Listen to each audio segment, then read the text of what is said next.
And joining us right now this morning is Deputy Homeland Security Advisor Josh Geltzer. Thank you very much, Josh, for getting into this. Before we get into logistics, though, I think a lot of Americans are waking up. They see the news.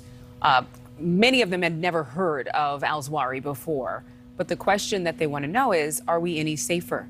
What would you say?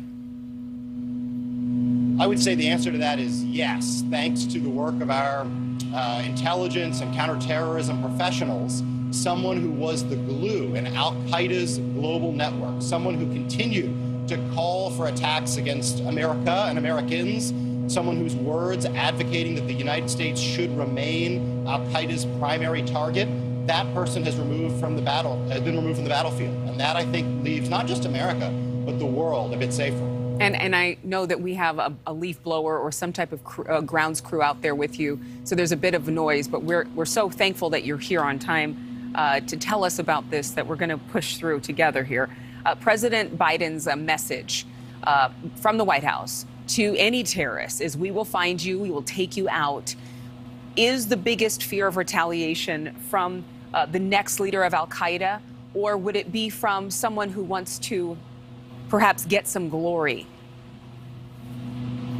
So I think we are always on guard for those either directed by a terrorist organization like Al-Qaeda or inspired by a terrorist organization like Al-Qaeda. That was true before this operation. It remains true after this operation. At the same time, opportunities like this to try to cause greater fracturing of a terrorist network desperate to hang together, desperate to hold affiliates across the world in some sort of unity of effort, we need to take advantage of those sorts of opportunities, even as we remain on guard for the lone actor, the small group, or the more advanced type of plotting.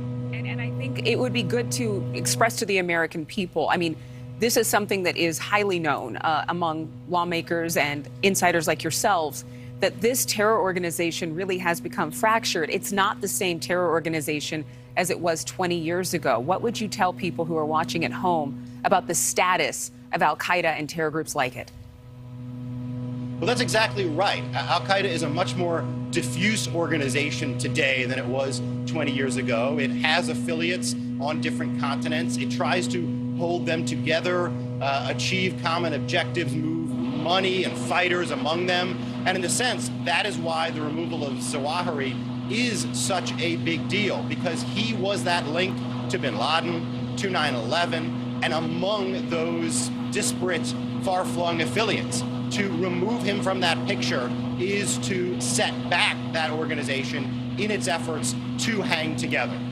Can you tell us a little bit about what kind of intelligence came to the U.S. to take al-Zawahiri out?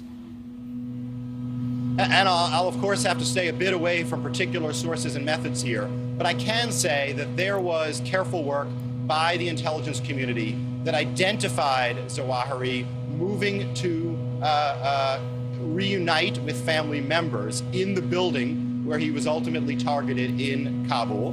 There were multiple layers and streams that confirmed that he indeed was the one present there.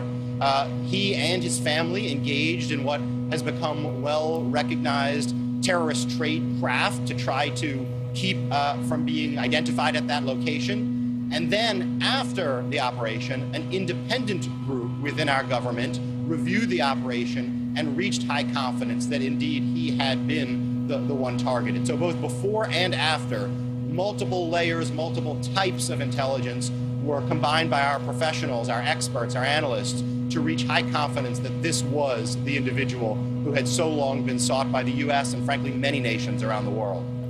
Deputy Homeland Security Advisor Josh Geltzer, thank you so much for joining us this morning on Morning in America. Thank you for watching. Go to newsnationnow.com to find News Nation on your television provider. And don't forget to click the red subscribe button below to get more of News Nation's fact-driven, unbiased coverage.